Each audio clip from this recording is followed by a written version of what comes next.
பார்த்து வாங்க ஃப்ரெண்ட்ஸ். இங்க பார்த்து பாருமாமா காய்ஸ், அட்டகாசம், அற்புதம், அபாரம். என்ன ஒரு அற்புத காட்சி, வேற லெவல்ல இருக்கு கைஸ். வர்த்து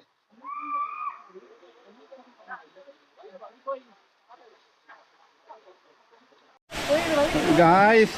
அவ்வளவுதான், வந்தாச்சு காய்ஸ். இப்ப தண்ணியில போட போறான், பாத்துக்குங்க. போ போ.